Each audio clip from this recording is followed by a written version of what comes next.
Welcome to Even Tacos Fall Apart, where we have conversations with experts and share personal stories to help navigate the complexities of mental health with compassion and empathy.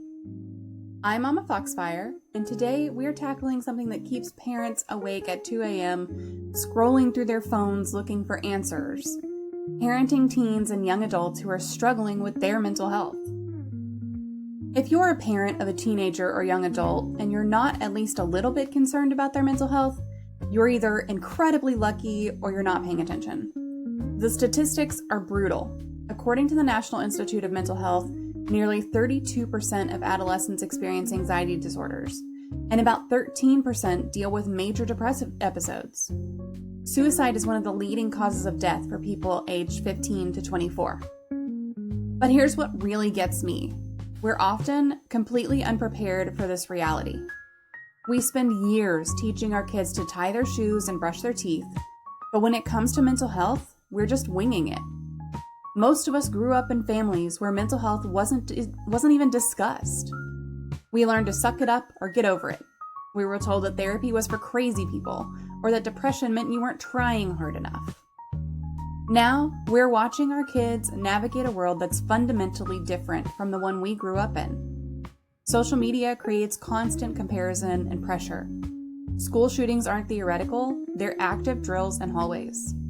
The college admission process has become cutthroat competition starting in middle school. Add normal teenage brain development to this mix, and you've got a generation dealing with unprecedented stress levels. The worst part is that our instincts often make things worse. When we see our teen withdrawing, we want to fix it immediately. When they're anxious, we want to remove every obstacle. When they're depressed, we want to cheer them up with pep talks about how much they have to be grateful for. We mean well, but we end up feeling helpless when none of it works. I have an 18-year-old who just went into college and an 11-year-old who's already showing me how much I don't understand about this world. Technology alone has me completely outpaced. While I'm trying to figure out parental controls, they're creating group chats and Google Docs on school computers.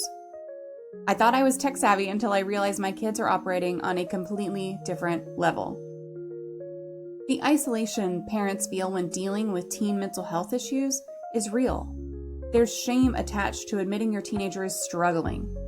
There's guilt about what you might have done wrong. There's fear about what comes next. You find yourself analyzing every interaction, second-guessing every decision, and Googling symptoms at midnight. But here's what I've learned through my own experience and countless conversations with experts and other parents. You are not failing if your teen is struggling. Mental health challenges don't discriminate based on parenting quality. Good parents have kids with anxiety, depression, eating disorders, and substance use issues, period. What matters is how we respond when we recognize there's a problem. Do we stick our heads in the sand and hope it passes? Do we assume we can handle it alone because we don't want outsiders involved in our family business? Or do we get educated, seek help when needed, and adjust our approach based on what our specific kid needs? Today's guest brings both professional expertise and personal insight to these questions. Mendi is a licensed clinical social worker who runs multiple behavioral health treatment centers. But he's also a parent of 5 kids and someone who openly admits he put his own parents through hell as a teenager. What I appreciated about our conversation is his refusal to sugarcoat the challenges while still offering concrete, practical strategies. He talks about the misconceptions parents have, the warning signs we should watch for, and how to build the kind of relationship with our teens that actually allows for real communication about difficult topics. He also challenges some assumptions about mental health conditions that I found refreshing. Instead of viewing things like ADHD or anxiety as purely deficits to overcome, he reframes them as differences that can become strengths when properly understood and managed. This conversation gave me language for things I'd been feeling but couldn't articulate. It also gave me permission to acknowledge that parenting teenagers requires different skills than parenting younger children. And that's okay. We're not supposed to know everything intuitively. So if you're a parent wondering if you're doing enough, doing too much, or doing it all wrong, this conversation is for you. If you're trying to figure out when normal teenage moodiness crosses the line into something that needs professional attention, stick around. And if you're feeling alone and trying to support a young person who's struggling, you're not alone, and there are people who can help. With that, let's jump into my conversation with Mendi Barron about parenting and teen mental health. Hello, everyone. Welcome to another Mental Health Monday here on Even Tacos Fall Apart. I am super excited for tonight's conversation because, as some of y'all know, I do have a teenage child, and we're going to be talking about parenting and teen and young adult mental health. I should say he's a young adult. He's 18. He's an adult. He graduated Friday, so absolutely a grown up. But that's hard. That's hard for me to say. But I am really excited for the conversation tonight, and I am joined by Mendi Barron. Mendi, thank you so much for joining me today, just for taking the time out and being here. I know it's a little bit late for you, so thank you. Yeah, thanks for having me. Appreciate it. Absolutely. So Mendi is a licensed clinical social worker and the founder and CEO of several behavioral health treatment centers across the country, including Mariah Behavioral Health, Ignite Teen Treatment, and Eden Center for Eating Disorders. He has worked with teens, young adults, and families for years, offering both clinical expertise and a unique creative approach to supporting mental health. He has been a therapist, speaker, program developer, and even a rock musician, boxer, and dad of 5. So he brings a wide range of personal and professional insight to this conversation tonight. He is passionate about helping families navigate the challenges of mental health, especially when it comes to parenting adolescents and young adults. And I'm really looking forward to, like I said, digging into all of that with him today. So if you are here and you are hoping to connect with him, I've got links to website, Instagram, LinkedIn, all those things, TikTok, YouTube, everything on there. So feel free to click through on any of these. If you do click through, make sure that you like a couple of posts, leave a comment on a couple of things. That's what helps that discoverability. So feel free to click into all of those. So while we're kind of getting ourselves set up here, can you just share a little bit about what led you to specializing in teen and young adult mental health care? Yeah, being a pain in the ass teen was was my introduction. But no, in all seriousness, yeah, I put my parents through their paces. And at some point, I discovered that I had sort of a knack for giving advice or guidance to my peers, and met somebody who was in the profession who recommended I pursue it, and I ended up doing that. I think working with teens is interesting because they know everything and can't be taught anything, and they're brilliant and all understanding. Um, but at the same time, if you can get something through there, you can really see drastic change, just small Mm. shifts here. But you get the advantage of seeing it. Not that I've written off adults, but you don't always get to see the change. You don't always get the reward of being like, okay, I did this and this happened. For teens, although they are infinitely more challenging, when you can succeed, you get the kind of cheat code. You get to see a little bit of the results, and so that kind of drew me to that field, and I've been in it ever since, pretty much. I like that. It's interesting, just you were a pain in the ass when you were a teenager, and also you were good at giving your peers advice. Like that's not something that you see every day. Because sometimes, you give advice from the experiences that you've had, right? So it's interesting. How often did you find that your advice worked out the right way versus caused any sort of additional bullshit happening on the other side? That's a good question. I don't know. I mean, for the most part, it seemed to help. I was pretty good at also kind of like people watching, analyzing, seeing where people were going. So relationship advice became a sort of a thing, and maybe a bit of a pickup trick for me. I don't know. But analyzing people. Yeah. But to me, it was about helping. I'm the oldest of 11 kids, so the oldest is usually called the Wow. lifeguard. My dad's a rabbi, so I kind of watched him, and I grew up watching people come for advice, for guidance, for and people who usually are attracted to religious figures for guidance and advice tend to have a lot of their own struggles. Hmm. And so I was privy to a lot of things that maybe other kids wouldn't have had the opportunity, and really seeing somebody help. And so kind of those elements came together, and I did my best to emulate. But for example, what got me into the field, the specific story, I don't know if you have time, but I was a teenager. I was sort of doing my own thing. I was in another country, and there was a bunch of other young folks, and every Saturday night they'd go clubbing. and most of them had struggled tremendously with a lot of different issues, addiction, eating disorder, sexual abuse, different things that they Mhm. were really struggling with, and their parents had kind of shipped them off to a private school to, quote, "deal with it." Um, and my job was to basically keep them out of running into the street while we waited for a bus Mm. back to our location, and that was just, like, my gig, 3, 4 people trying to keep them sane, and so a gentleman pulls up, it's like 2 or 3 in the morning, and he rolls down his window and says, "Everything okay?" And I said, This is typical, nothing unusual." I was 17. Um, and he says, "Well, I'm a social worker. Can I talk to them?"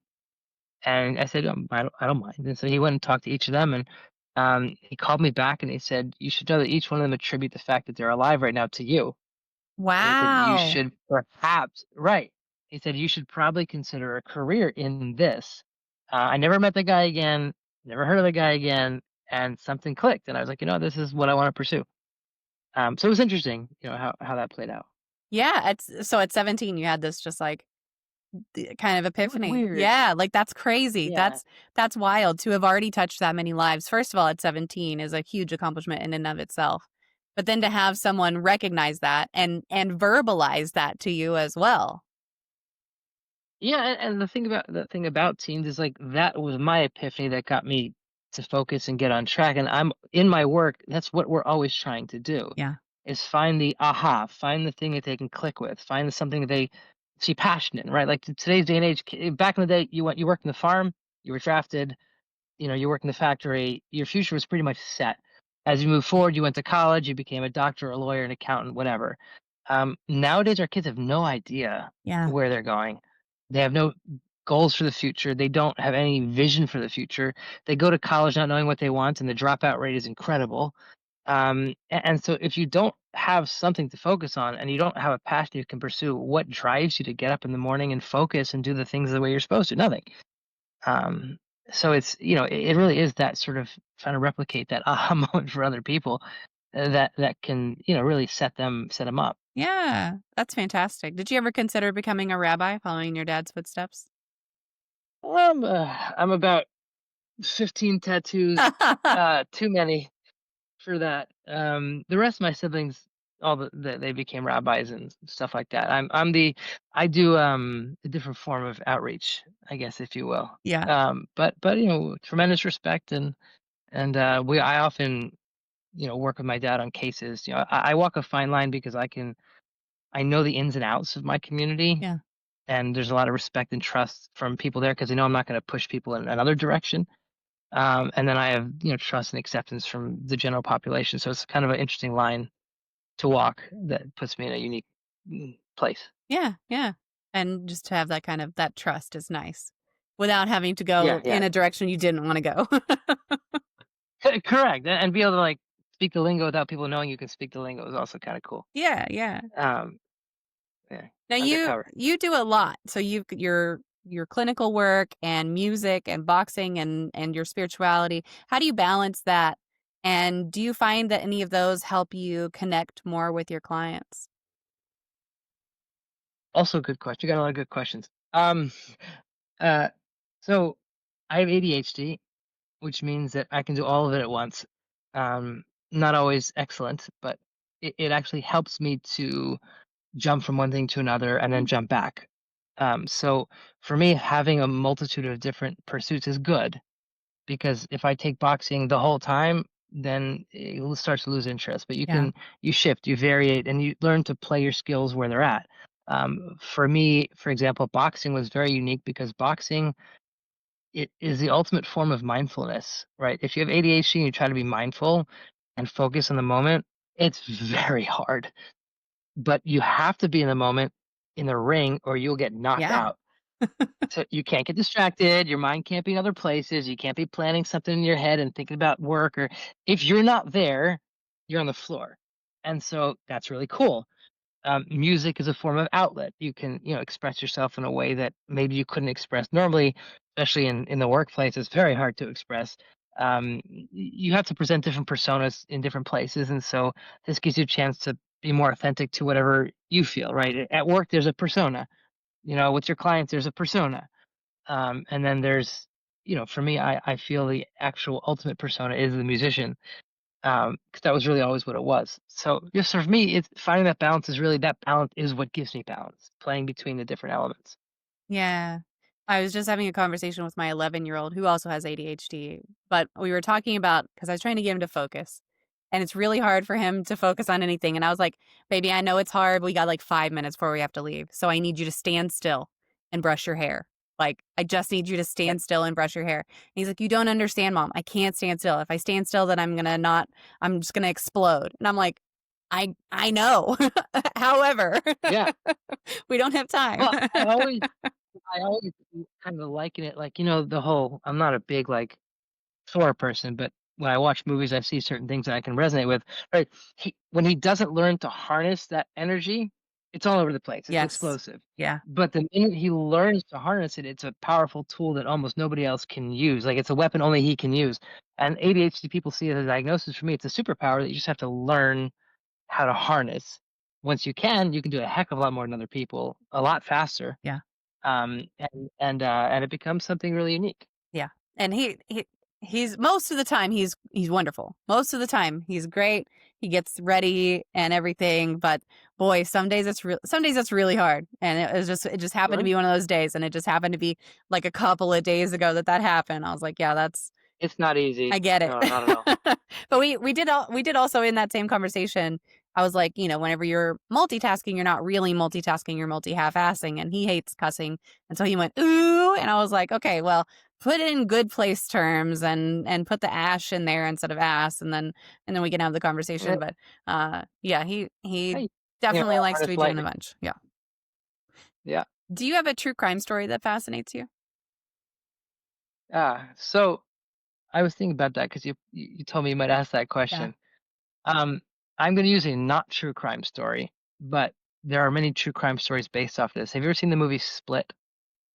I don't think I Split have. is about a Split is about a gentleman who has dissociative identity disorder, which is what people call multiple personality disorder.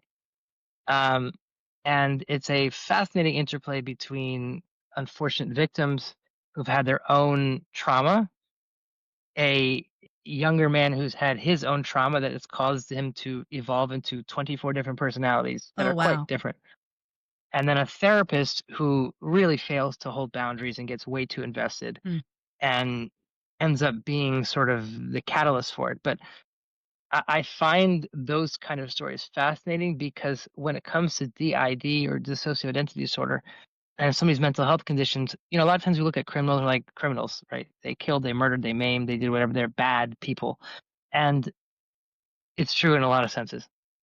And then we'll look at sociopaths and Dahmer and other ones who kill without thinking and without any sort of remorse, and we go they're evil, which they are. And lacking the remorse makes it more so. But then when you get to some mental health conditions like disassociative, they're not even in control. Other mhm. personalities literally take over, and some will remember, some won't. It's almost like you're arresting somebody for something somebody else did, almost. And so those kind of cases fascinate me in terms of how we navigate that. I mean, I've seen a lot of cases where they want to claim insanity, they want to claim this, they want to claim that, but when it comes to DID, it's actually quite unique. And also as a therapist, it's quite unique because again, you're not treating one person. You Yeah. have multiple iterations of a person, and each one has their own backstory, their own feelings, their own emotions, their own expressions, and it's a hell of a job. So um, that interests me, in terms of true crime. And I think most of the shows glamorize it or you know, they overblow it, but that concept to me and seeing how it plays out in a lot of situations, even in current times, you're like, oh wait, that's a little bit different. Fascinates me. Yeah. Is that movie pretty accurate to It's it's highly exaggerated, Yeah, but if you tried to do it accurately, then the layman would not understand it. sure.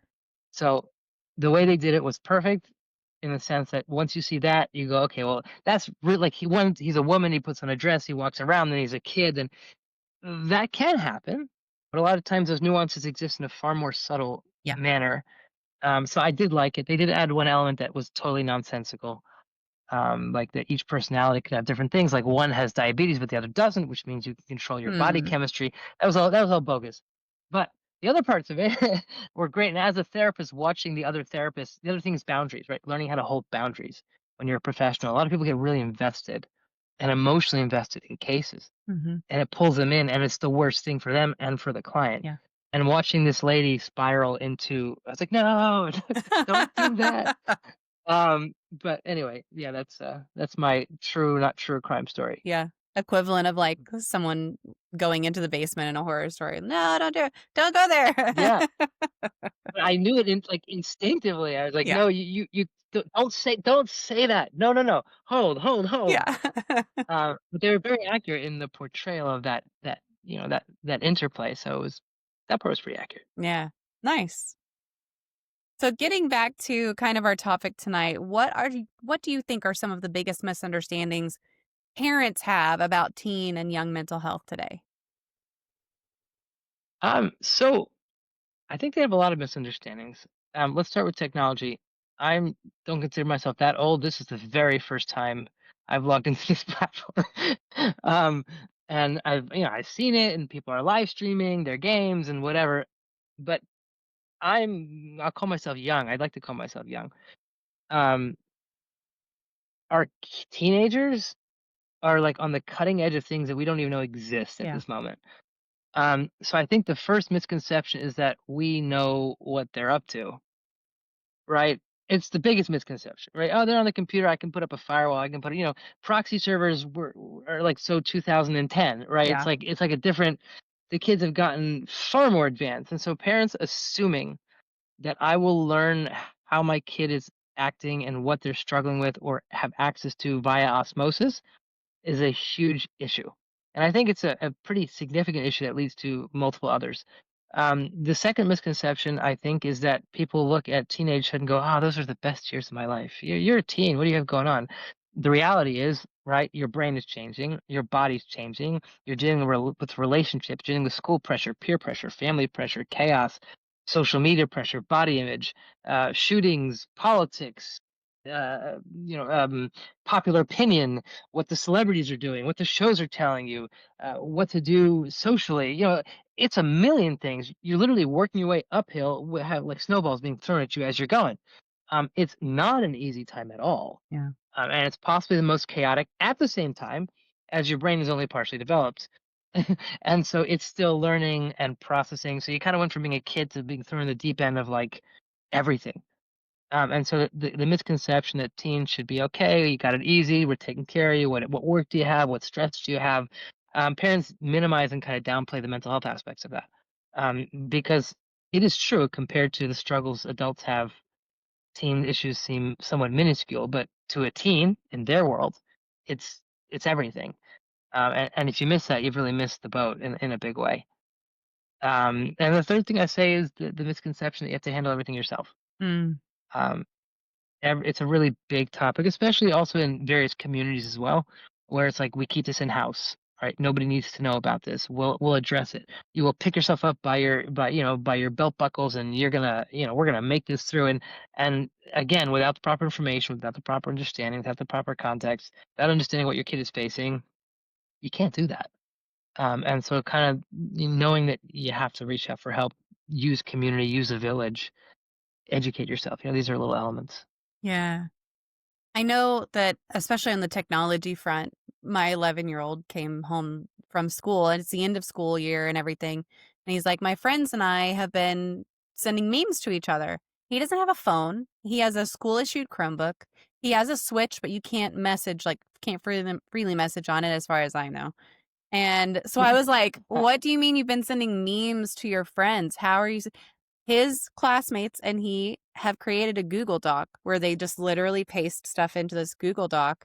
And I'm like, I never would have thought of that ever. I never, ever would have thought of that. So on his school issued Chromebook, he's able to continue talking to his friends who also don't have phones because they're all 11, or maybe some of them do, but not all of them do. And so, like, they're all 11. And I'm like, That is the holy shit. ADHD creativity. Yes. That is it.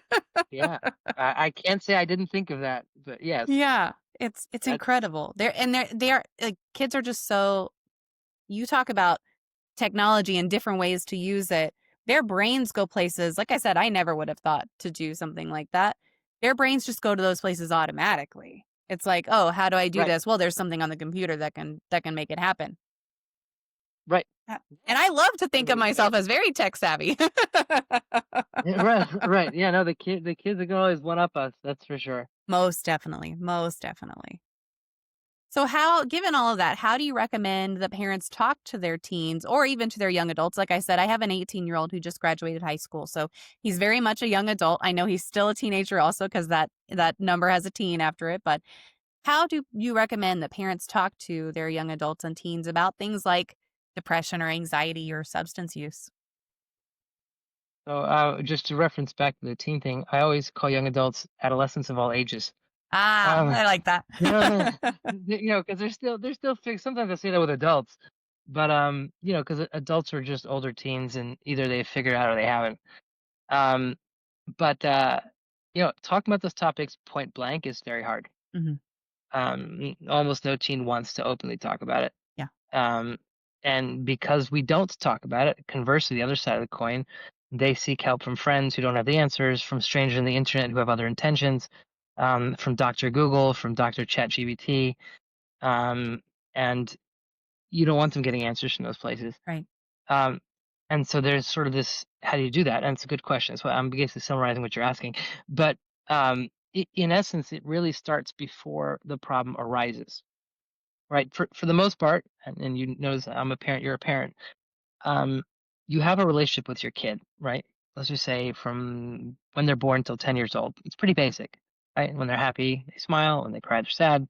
They know the same thing about you. You communicate, dinner, brush your teeth, take a shower, right? The relationship is beautiful, but very simple. Unless they have some complications, which some kids do. But for the most part, it's simple. And then parents roll right into teenhood, assuming that the relationship will stay the same. Mm. But the relationship has to change with the kid. The same thing happens at 18, by the way. Now they move from a kid who's your kid to a teen who's like in sort of a mid-level that you're helping guide. Then they're an adult. And even the shift from 18, just that little space right there. Now we got to reintroduce ourselves. And parents don't recognize that at each phase, you need to reintroduce yourself Mm. and reintroduce a new form of relationship because it has to be different. The way you relate to your kid is not the same way you're going to relate to your teen, not the same way you're going to relate to the adult, and so on. All right, my relationship with my dad is completely different from when I was a kid Oh, yeah. and then a teenager, and now as an adult. We're different people, and parents don't recognize that. So, what I usually tell parents is start early, right? So I call it setting the stage, right? Setting the stage does not mean, hey, let's talk about the birds and the bees, also depression and anxiety. What it means is creating moments that you spend with your kid, whether that's an hour on a Sunday or twice a week where the phones all go down and you sit around the dinner table, or taking them to a baseball game or whatever it is. What you do is you create these small spaces where they know they're safe and where they know they can talk to you about anything and where you're not distracted. Like if you're both watching a movie, that's not happening, right? You're just focused forward. But by setting the stage for that, then instead of showing up when something's wrong and trying to then talk with them about that, they already know they can come to you and you've created that space. And that's really the trick, is recognizing, okay, my kid's going to transition into a new form of relationship. A, how do I introduce that? Well, you're a Mhm. teenager now. Things are going to be different. And here's how they're going to be different. I'm going to try to respect X. I'm going to expect Y, right? A really concrete, thought out plan. And I have a book I'm coming out with that kind of breaks it down. But you establish that. And then you start to establish these little moments. Okay, I just want to have time together. No, we don't do anything. We don't have to talk about anything. We're just going to kick, kick it for 30 minutes once a week. And you have to be consistent. And your phone has to be down. And what you essentially do is create a moment. Then you have to educate yourself, because kids don't come with the manual. At least not I never saw one fall out in the birth room or anything. But um, and certainly the teen handbook I haven't seen come out yet. So the fact is you have to educate yourself, Mm. right? You got to read books, you got to study, you got to see what's out there. You can't assume that you will know or understand because you've had that. Oh, I've had anxiety. I felt sad before, right? That's sharing your own experiences, as doesn't do anything for teens. They're like, yeah, okay, that was your experience. Thank you. I want to have my own experience, or you don't get it, or whatever. Um, Understanding teens is understanding that you telling them what you've been through is going to help. Yeah. But what you can do is educate yourself.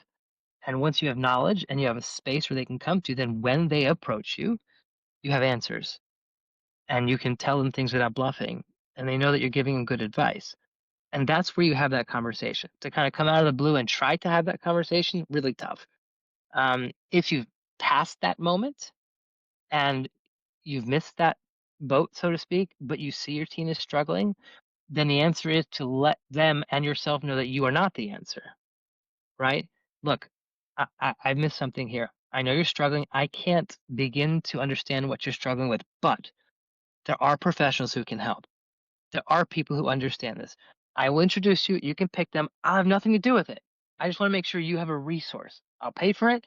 Make sure they send me an invoice, but go, Yeah. right? And if you go, I'll incentivize it, X, Y, Z, whatever. But I know you need help, and you may not want to admit to me you need help. You may not want to talk about any of it. It's fine. Talk to them, right? And that's the other alternative if you haven't really achieved this by now.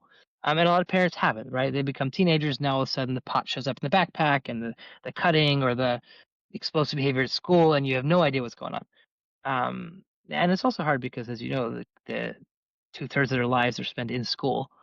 And if the school Yeah. isn't capable or compatible or communicating, then that'll be really challenging as well. But either you set it beforehand, or at least you recognize and acknowledge for yourself and then that you don't have the answers, but there's somebody who does. Yeah.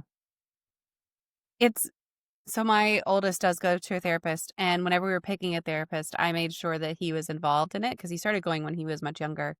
And, I made sure that he was involved in that, and, like, I sat him down with me and said, like, "Here's all the things that I'm looking for in a therapist for you. Here's what I know you wanna talk about. Is there anything else you wanna make sure that they specialize in?" And we did all of that together, and fortunately, we were able to find a therapist that was great for him. Do you recommend having a team? Like, obviously, that worked for us, but in general, do you feel like that's a good thing to do? Do you feel like you should involve your teen whenever you're looking for a Yeah, therapist? And 100%. how do you go about Yeah, that? exactly as you did.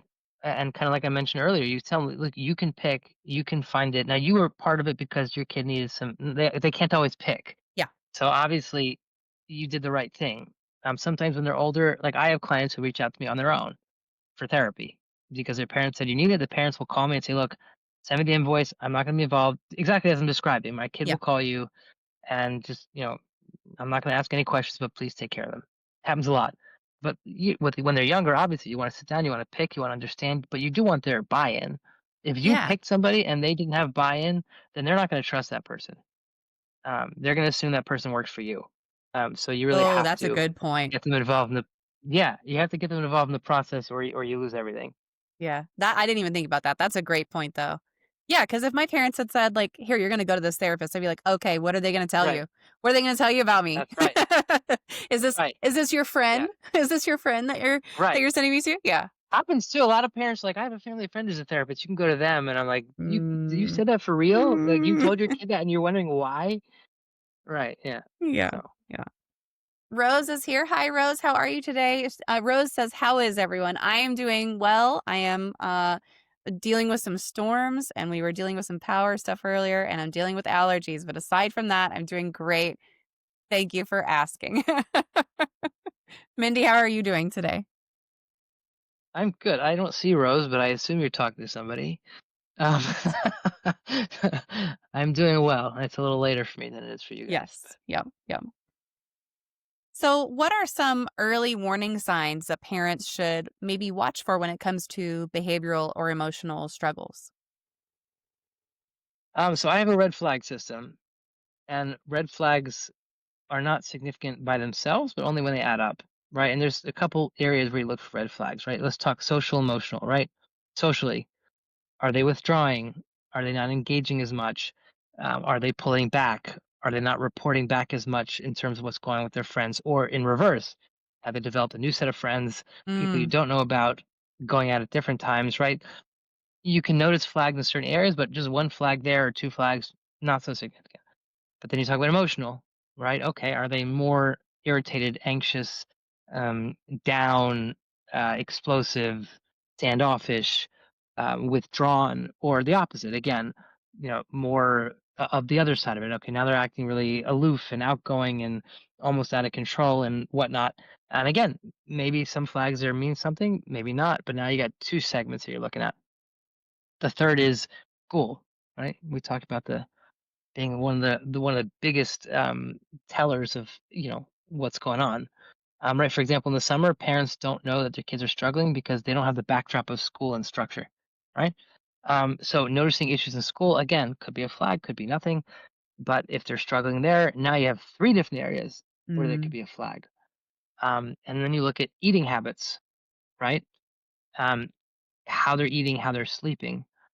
So again, eating more, eating less, how they behave around food, how they deal with sleep, right? Sleep is a number one indicator of performance across every area, period, from sports to medicine to healing to education to whatever. If you don't have sleep, you're done. And so how they're functioning, how they're sleeping, how they're eating. Now you've got four segments you see that you can look at. And so when it comes to those within each one, maybe not so significant, Mm. but they can start to add up. And when they do, now you have to start really considering, okay, there are issues, and what might those issues be?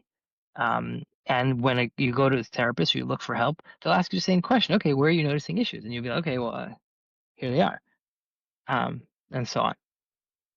Yeah, I think that I guess it's hard for me to equate like sleep with something that is super, super critical to look for patterns because like you said, during the school year, they've got this backdrop of, okay, you got to get up, you got to go to school, you got to go to your activities after school, and then you're going to come home, we're going to have dinner, and then whatever, you're going to talk to your friends for a while, you're going to go to bed on time. In the summer, it's a little different. Like right now, I am hearing my children out there chit-chatting. Normally, my 11-year-old would already be in bed. He would be in bed at 8:30. And so now it's 9 o'clock and like he's up because it's summer. So how could a parent tell the difference between, okay, this is a structure shift versus this is something to be concerned with because you're not getting as much sleep? But is it just the Well, lack of I'm guessing structure?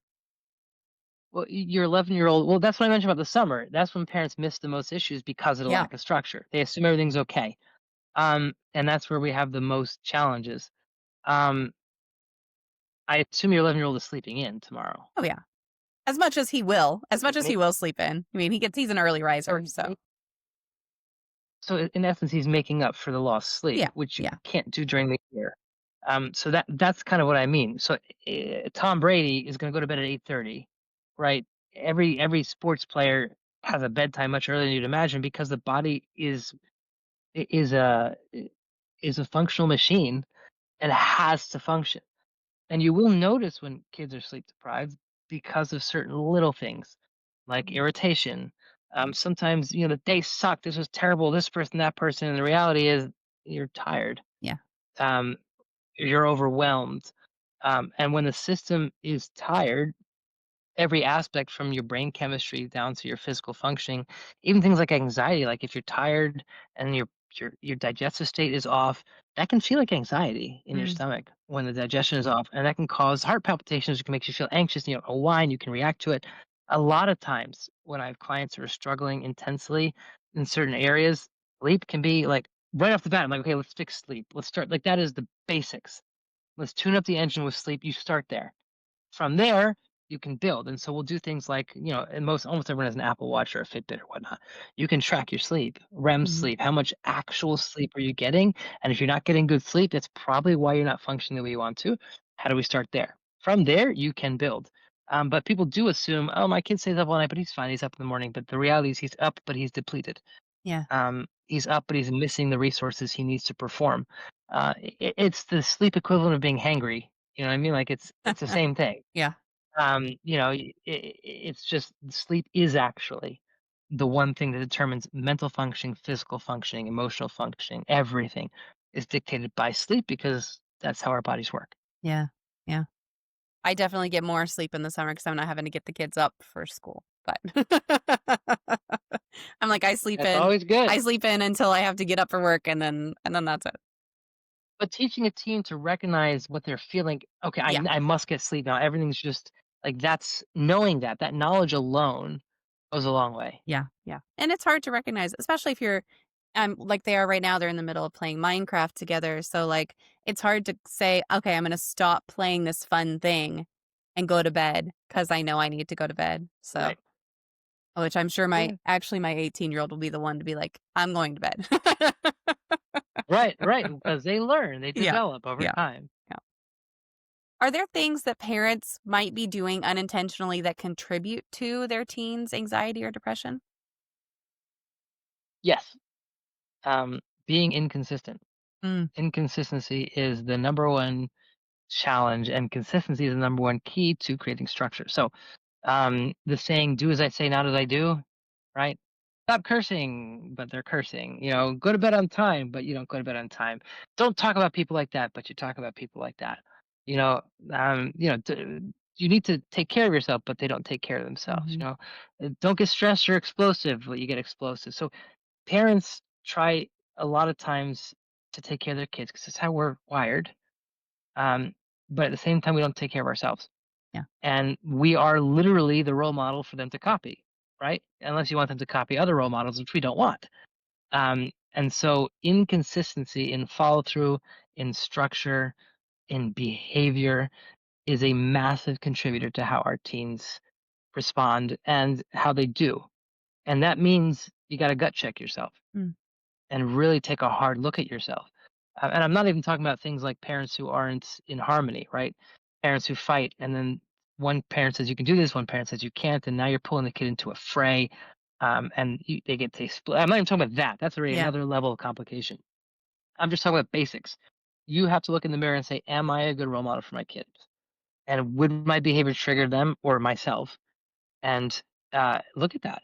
It doesn't mean you have to like admit to your kid that you're doing the wrong thing. That you don't have to go that far, but looking at yourself critically is important. And if you're in a couple, then supporting each other in that sense. Hey, look, I know when she says this, it pisses you off, and you kind of react. Like I would do the same thing, but maybe we can like have a little hand signal. And when you're frustrated, you just step out of the room, and I won't undermine you. If you give a consequence, I won't take it away, right? But at least we're powwowing. Let's go out and talk about the kids once a week for dinner, make sure we got everything on the same page. It's really about that. It's really about consistency and communication. The opposite of that is what makes problems. Yeah. Yeah. Yeah. And it can be, especially because a kid is their brain is developing and they're trying to figure life out and they've never been in any given situation before until they've been in it. So it's Correct. doubly hard for You are kids. literally their role model. Yeah. If they're like, I'm in this new environment, let me look to these people who've been there, and Yeah. that's you. Yeah. Yep. How can a parent support their kid without overstepping or micromanaging their mental health journey? So that's a harder question. Um, so there's a interesting thing. I always tell parents that. Sorry, I hurt my back, so I got to adjust. Um, You're all good. I always tell parents. I tried to do my own construction. It was a mistake. I fell off a Oh chair no. because I didn't use a ladder, and it was stupid. Oh Um, no. in any case, that's ADHD for you.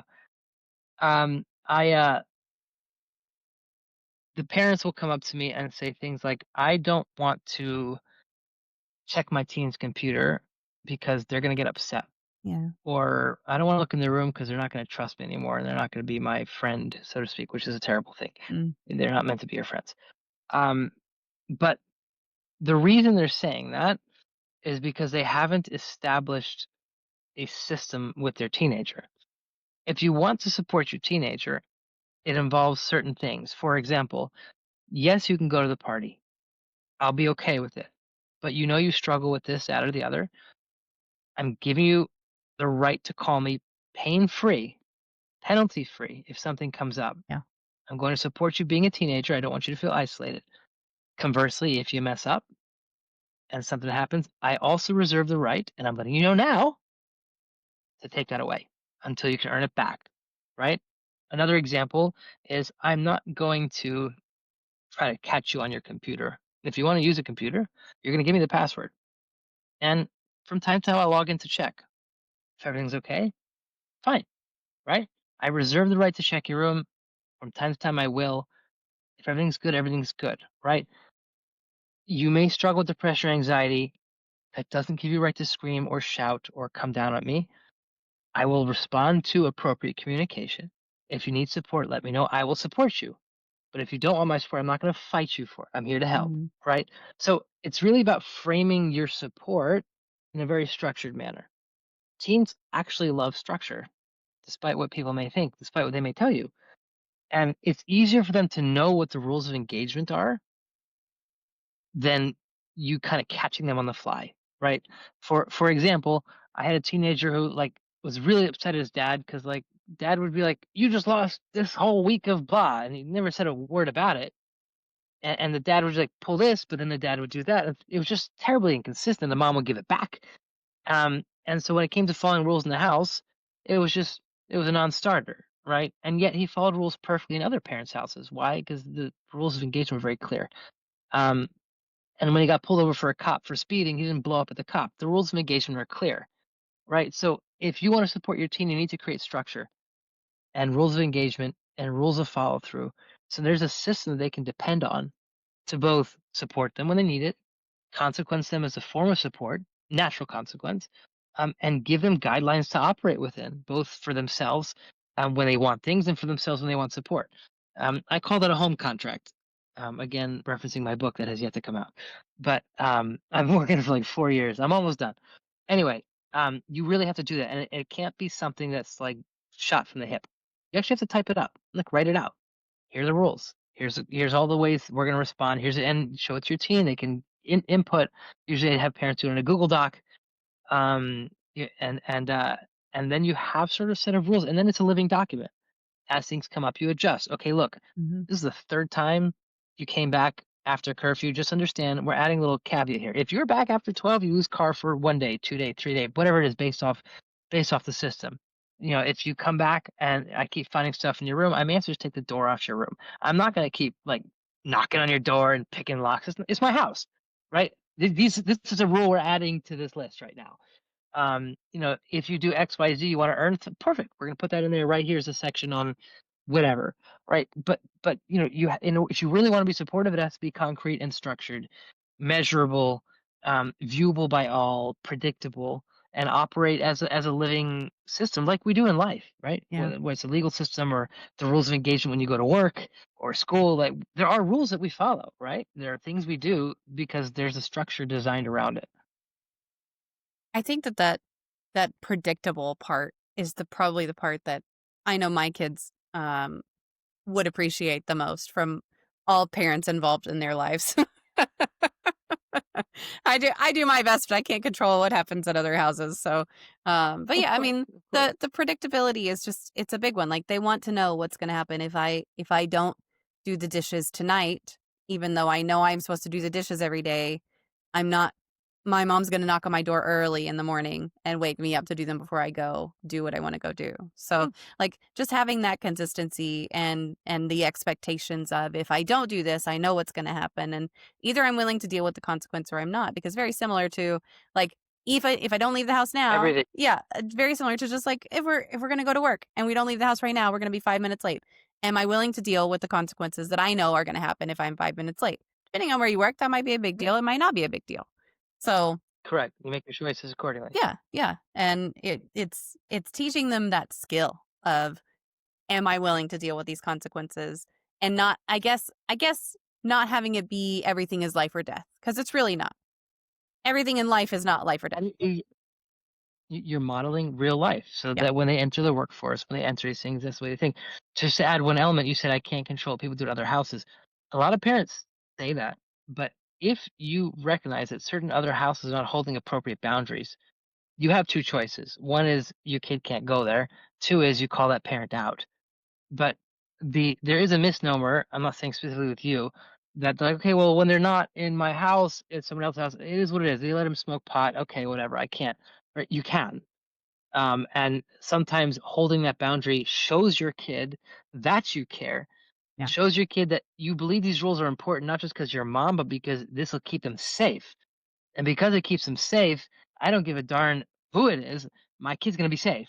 So either you're gonna get with it or not. Like if you go yeah, back to like preschool and double belting in the car, like if you're not gonna put my kid in one seat, then they can't drive with you.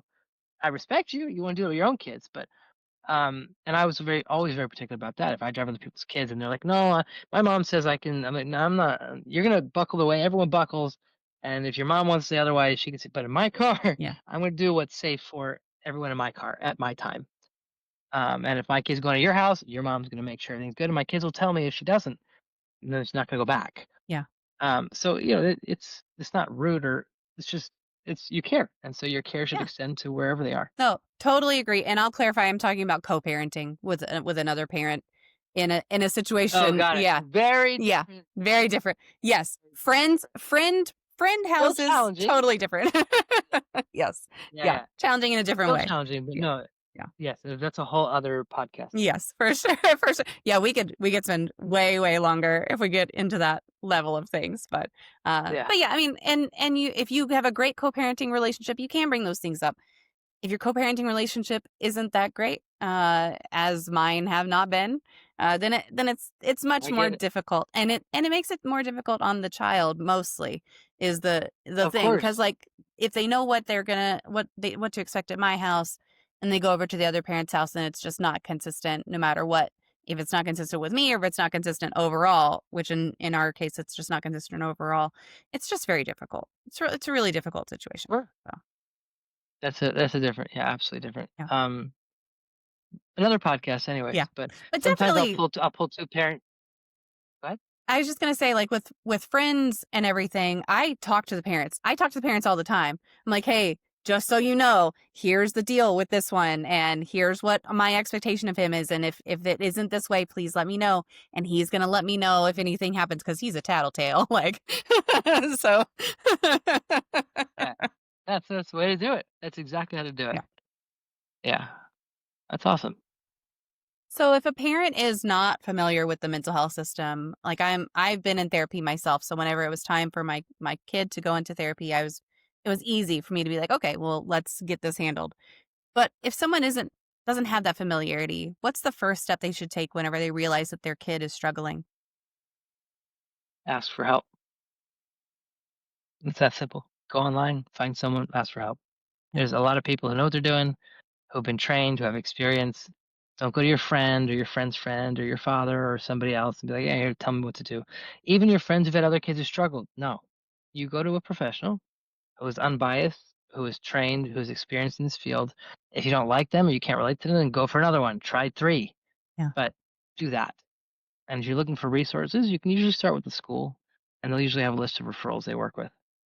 Or psychologytoday.com is wonderful. Yep.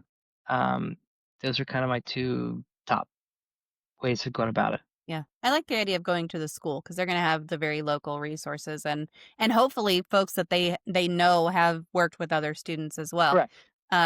But yeah, Psychology Today is great, and they have all kinds of filters and everything that you can filter down with. Mhm. So whether that's looking for like a specialty that they have, or looking for, do they take my health insurance? There's all kinds of stuff you can do on there. So it's great. Or what language they speak. I mean, Yeah. it's got everything, yeah. Yep. Is there anything you wish more families knew before starting the process of seeking treatment or seeking that help? Just the education piece. I think people, again, I wish people knew that there's so much that I wish they knew what they didn't know. Mm. That's long and short. So many people don't know what they don't know. And we enter this aspect the same way we enter a lot of other things in our lives. Oh, we got it. I got this. I figured it out. And with that same bravado and confidence, and it's just not the same thing. Mm. And recognizing that this is probably more complex than even your day job, and has far greater reach and repercussions if you get it wrong, Yeah. would change everything. Like if you knew you were, you were like the ninja warrior, like hopping on these little things and trying not to fall in the water, you'd go slower. You wouldn't just get a run in it, right? You'd analyze the different things and figure out your structure. You'd probably train for a while, get yourself educated. But people assume, I go to the gym so I can handle a ninja course, and then they're in the water, and that's what you don't want. Mm. I like the idea of kind of comparing it to that. You would go and you would prepare yourself for Wasn't something else. That's great. That's fantastic. it came to me? Yeah, it was good. I'm gonna use that again. It's a good one. Yeah, So you've got a that family who has sought help. They've found help one way or another. In your opinion, in a therapeutic setting, what works best when it comes to building trust with teens? are you saying the family and the teen are in therapy, or just the teen? No, I would say just the teen. Although, like maybe family situation also. I was referring to just the teen, like between the Right. teen and the therapist. How do you build that trust? That's a very nuanced question. There's obviously, like, I can start quoting clinical methodology. Um, to me, the first thing, and I brought this up toward the beginning, is kind of counterintuitive: boundaries. Mm. Every Not every, a lot of therapists want to immediately find a connection. That's how they think it's supposed to work. Oh, you play music? I was a musician. Right? You do this? Oh, I do that. And they try to bond over shared experiences, and that's the biggest mistake you can make, because you're not there to bond over shared experiences. Um, Essentially, you're just creating a different form of relationship, Mm-hmm. which is not a therapeutic one. And you actually lower the bar for how they view you. Oh, we're both musicians. Okay. Now, how do Ah. you think about them as a strong therapeutic presence? So, number one is boundaries, especially with teenagers. Here's the time frame. We're not going to get too close. No huggy high fives. We're going to stay on topic. When teens ask me about my own personal story, I don't share. I said that's my story. Sometimes there's something called the clinical use of self, where Mm-hmm. you'll pick a specific instance at a specific time and give something that makes sense for that moment and still not in its entirety. Um, but it's really about creating structure and holding boundaries, and then supporting the teen in exploring whatever it is that they are struggling with. That's how you build trust. If you are trying to change them, tell them what to do, fix them, give them advice and guidance, connect with them on a personal level, you're just like anybody else in their life. Mm. Whatever. Okay, you're trying to be my friend. I don't want to be your friend. You're trying to tell me what to do. You're not my parent, right? You try to. Are you judging me, right? All you need to do as a therapist to build trust is to show them that you are not there to do anything to them. You are there simply to support them to get to their goals. Your goal is whatever their goal is, and that you will be a resource. Okay, you hate mom and dad, and you want to get off and be on your own and live in your own. Cool. Well, this is doable. I'm sure. It's going to be hard. There's a lot of elements to it. I don't know if you ever thought about living on your own, paying. You're not going to say it the way a parent will. Let me help you with that. Let's talk this through. What'll it take? Right. And as you break that down, they start to come to their own realizations. You're not telling them you can't, you're being stupid. You're not going to afford it. You're going to be homeless in a month, right? That's not how it goes. Your goal is to help them get to where they want to get to, but by giving them advice and guidance, or not even advice and guidance, but just reflecting for them so they can work through what they're trying to work through. And that's where there's trust, because they don't need to trust or not trust. You're just operating the way they need it. Mm-hmm. So they don't need to trust you. When it comes to, telling you certain things, again, you tell them very simply, which I do, anything you say is confidential unless I think you're a danger to yourself or others. And you maintain that confidence.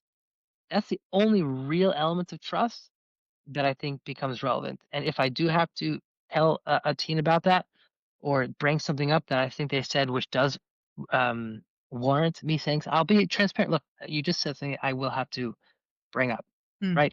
And sometimes I'll tell a teen everything is confidential, but there's certain things I think you may have to bring up to your parents, and I'll help you with that, right? That's really the only element of trust. If you're doing your job the way you're supposed to, then trust is not a factor, because they're your client, and they have essentially hired you to be their sounding board, and you're also using your skills to be a smart sounding board. Yeah. But that's really what it is. I like the idea of it being you're kind of that sounding board. I very early, whenever I started doing this podcast, I had someone describe it as the therapist is just there.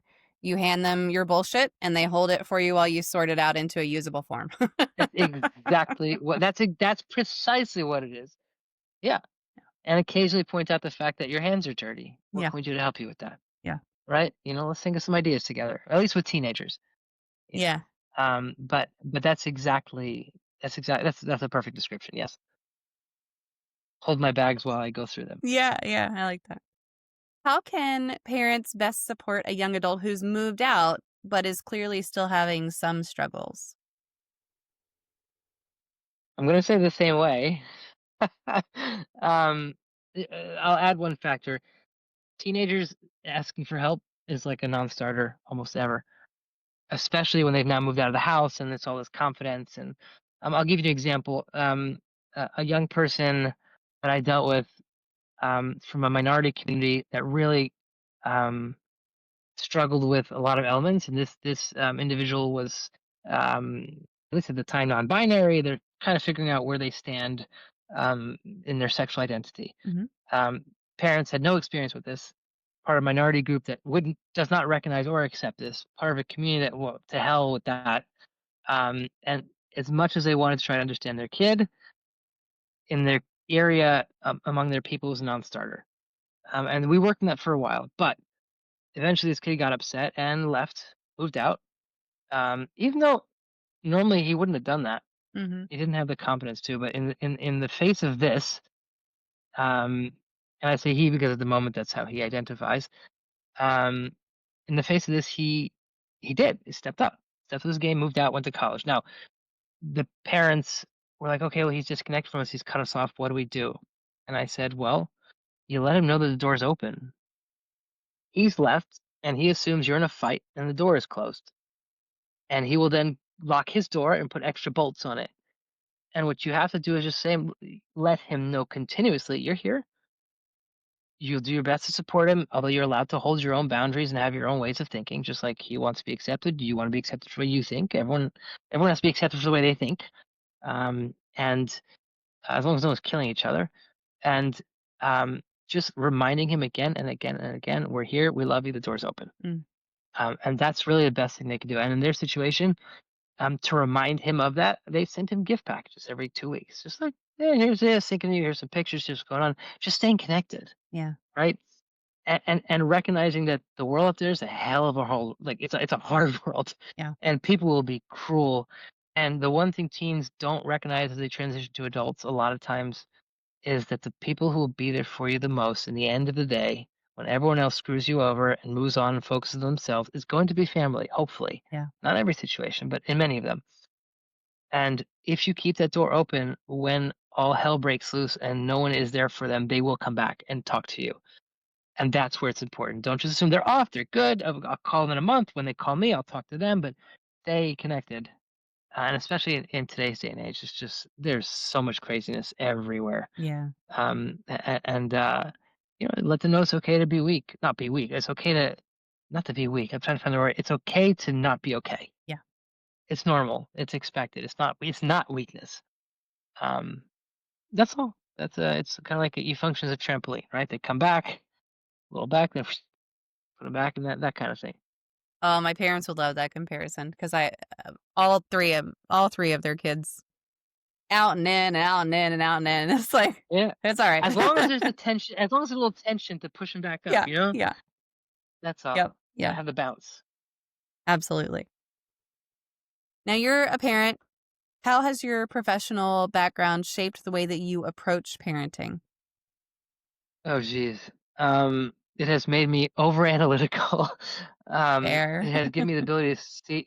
Normally, parents, the kids have the advantage of like teaching their parents what it means to be tricky and navigate things. And I suck because I'm like 6 steps ahead, and it doesn't really doesn't give them the same opportunities to I guess try things out as teenagers because I kind of know where they're going and what they're thinking and what they're going to say. At the same time, it makes me a good parent because they do feel open enough to speak to me about things.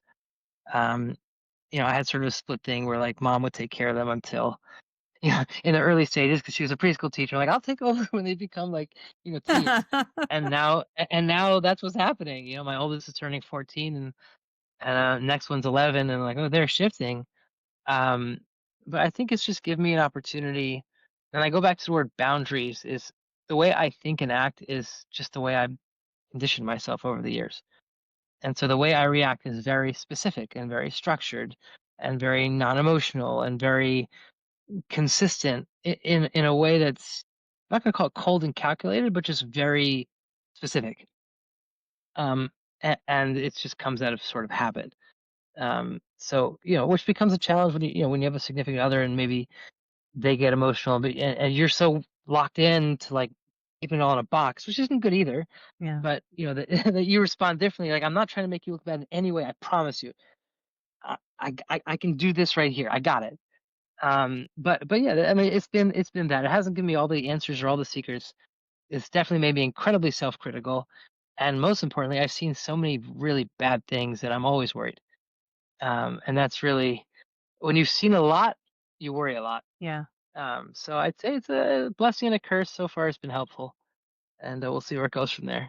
Has it gone the other way yet? You said your God oldest willing. is only 14 and you the next one's 11. So has it gone the other way yet where something you've encountered in parenting has impacted the way that you kind of deal with things professionally? Not yet. Not yet. He hasn't brought anything up that I haven't seen before. Yeah. I mean, thank God. Yeah. Yeah. I suspect he will, or hopefully he won't. But in any case, right now everything he's doing is things I've seen. Yeah. Yeah. So thank God for that. I have had some troubles with the schools though. Some of these schools are pretty not good. We had But some issues with one school this year that I'm like, really, guys? Really? Is this the right, way and they that this shape your should have been dealt with? Like, come on. correct, and they're gonna shape your kid. Like my kid is fine until you did this. Yeah. And now you're actually causing him to withdraw, you know? Some guy, a teacher actually physically assaulted my kid and they wouldn't do anything about it. It's crazy. I got Oh my CPS involved, gosh. but till the end of the year, my son doesn't go to that class. Mm. We just don't let him go. But feeling isolated from your friends for 3, 4 months, that can impact how you feel about things. So Mm-hmm. I had to overcompensate in a lot of areas. But anyway, you get the point. The point is Yeah. that there's a lot of other things that can shape the dynamic that you have to kind of control. For sure. For sure. We're coming up on the last couple of questions, but you mentioned your back hurting. Do you need to get up and stretch or anything? I'm good. I'm Okay. good. I'm good. I All just right. as I was adjusting, I was feeling it. Okay. All right. I just wanted to make sure because if you need to get up and stretch or whatever, it's all good. No, no, no. I'm good. I'm good. Okay, well, we are coming up on the last couple of questions. So, folks who are here in the chat with us, if you have any other questions you want to ask, feel free to drop them in and we'll make sure to get them addressed. But what is your favorite life hack? My favorite life hack. So I read this. I can't remember her name, so I apologize. If you have ADHD like me, or you're an overthinker like me, making decisions is hard. And you question your decisions even before you make them. And if you're intelligent, which I believe I am as well, you look at the aspects of all your decisions. Well, this could mean this, this. That could mean that, that, that. And I forgot what it's called, but it's just give yourself 20 seconds to make a decision and make it, and then don't look back. And it's interesting because it actually, initially, you can maybe mess up a couple times, but to some extent, you know what you need to do. And you kind of know what the best decision is. And I just don't remember the name of the lady or the book, but it's like you make that decision and that's it. It's done. Box is closed. You don't overthink it. You move forward. If you mess up, you know for next time. I mean, we're not talking about cutting wires in a detonator. We're talking about life decisions, basic stuff. But we can really get hampered by decision making Mm-hmm. and overwhelmed by decision making. Our kids get hampered by decision making, overwhelmed by all the choices. College choices, for example, right? Oh, Okay, you yeah. got 20 colleges. You're picking three. You got 5 minutes to pick your top three. From three, we got three, right? We can look at the pros and cons of each. But if you got 20 different files open in your head and they're all spinning, I have a thing here that says my brain has too many tabs open. It's But like true. that's what that is. And that can also crash your system. Just having too many things open can cause you to be irritable, anxious, and upset, and confused and depressed. You should write down a piece of paper and do a brain dump. It's another life hack, the brain dump, right? But yeah, the decision making thing for me has been kind of a crazy life hack that I never thought about, but is incredibly effective. Yeah. I feel like I've done something similar with the kids before because I'll be like, where do you want to go for dinner? If it's a day that we're going to eat out, where do you want to go for dinner? And so I'll be like, okay, scratch that question. Here's 3 choices. Y'all eliminate 2. Like each of you eliminate 1, Right, And then right, the other one that we do a lot is I'll say, pick a number and then they'll pick or whatever and it's like, okay, well, that means this one. And then if they all go, "Ah," then I'm like, okay, so you really wanted the other one and you just couldn't make that decision and that's fine. We'll go with the other one. Like all good. You felt right. that disappointment in your chest and now we're going to work from there. It's Answered. fine. Yeah. Yep. Yeah. Yeah, exactly. So the next question, Bite Mark would like to know, what is your favorite poem? You told me this would happen. Yes. Um, so I'm from Baltimore. Edgar Allan Poe, Quoth the Raven, Nevermore. Nevermore is I'd say my top. Also, I'm a big fan of the football team, and it's also about a guy losing his mind, which is which is Edgar Allan Poe also, who is I think schizophrenic and an alcoholic and showed up dead in Baltimore, just on the street somewhere, where he's buried. So he was a fascinating mental health situation. Yeah, and that's a great poem too. It always makes me think of Yeah. did you ever watch The Simpsons? There's a Simpsons episode where I think Homer was the raven or Bart was the raven and Homer was the guy. I don't remember, but it's been a while. It's been a while since I saw that episode. It's one of their earlier episodes, probably season 1. But I haven't seen it it. That always sounds makes me funny. think of that. It's hilarious, and it's the actual poem. Like it is actually the Raven poem, but they act it out with the characters. It's fantastic. Oh, that's awesome. Yeah. So our I'll have to look that up. this is time for the magic moment. Oh, dang it. Here we go. All right, magic moment. So if you could wave a magic Oh. wand and eliminate one common opinion or misconception or theory surrounding mental illness, disabilities, or talking about mental health, what would it be? That a mental health issue is a deficit. Hmm. So, like I said, with ADHD, people see it as a deficit. It's not. Even depression can be harnessed, anxiety can be harnessed.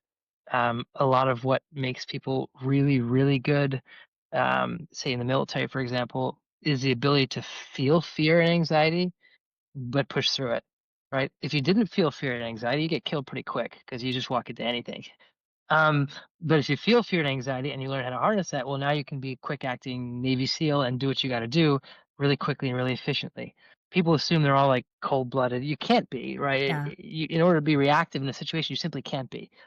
And I actually watched an episode with a Navy SEAL going through a bunch of stuff, and he's like, no, I feel fear. That's what drives me. It's the fear. So recognizing that they don't have to hinder you, and also looking at the counter side is where there are benefits. A lot of people view mental health as it's a deficit. That they're ruined that way. They're just broken, or this is how they are. And the people, oh, I'm so sorry to hear that. Um, it it needs to be viewed differently. Hmm. That doesn't mean it doesn't need to be worked on. It doesn't mean that it doesn't pose challenges. It doesn't mean that it's not something that is there and that can interfere with daily living. It just means it doesn't have to be a deficit. Yeah. And if we could just blast that into everybody, that'd be great. That Yeah, understanding. yeah. Please, please, please. Amen. Yeah. Yeah. Well, I am Back in the day when we didn't understand mental health, people developed skills around these different things, right? They fit into different positions based off how their Mhm. mental expression was, that was just interesting how that played out. Yeah. Yeah. And I'm sorry I interrupted you. Go ahead. No. I was just going to say, I'm going to post your socials one more time for everybody to reach through and connect with you. And while I'm doing that, I will just open it up to you. If there's anything, you said you're working on a book. I don't know if you want to talk about that, but if there's anything you've got going on, anything you didn't get to mention, I'll just give you the floor while I do these couple of posts here for everybody. No, I think I talked myself through. I'm hopefully finishing the book. You mentioned I run treatment centers for teenagers. Working on a project to support people in the TV and film industry. There's a lot of mental health stuff going on set, which is Mm. interesting. And yeah, just generally staying busy like that. um, doing podcasts, doing TV. I did get back into music, so I'm doing some recordings. Nice. Again, ADHD. I learned Spanish and started singing Spanish for fun. Ah, that's cool. So What do yeah, you sing? Do you play an instrument? I'm a singer. Okay. I play guitar, but I'm a singer. I mean, that's where my skill set is. So I put out some stuff on Spotify. I'm like, yeah, That's awesome. um, yeah. So that's it. All right. That's my goodness. Well, I appreciate you having me on this. Yeah, thank you so much for joining me here today. This conversation was really great and very timely for me with a teenager who's about to go off to college. So I appreciate that in my personal from a personal perspective. I really appreciate you joining me on here for sure. Well, folks who are still here with us, give me a moment to disconnect with Mendi offline, and I will be right back. Stick around. But I'm gonna Mendi, get some again, sleep. thank you. Yeah, for sure. Take care. All the best.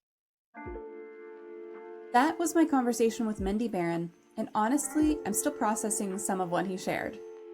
The part that really stuck with me was his point about how we expect to parent teenagers the same way we parented our younger kids. It makes perfect sense when you hear it, but I definitely hadn't thought about it that way before. I keep coming back to his home contract idea. It sounds overly formal for family life, But the more I think about it, the more it makes sense. My 18-year-old just went off to college, and we've definitely had moments where expectations weren't clear. He thought one thing, I thought another, and we both wound up frustrated. Having everything written down and agreed upon ahead of time could have saved us both a lot of stress. The red flag system he described is something I'm already starting to use differently. Instead of panicking over one bad day or one concerning behavior, I'm looking at patterns across different areas of my kids' lives. Are they withdrawing socially and having sleep issues and struggling at school? That's different from just being grumpy about homework. What really hit home was his reframe around mental health conditions.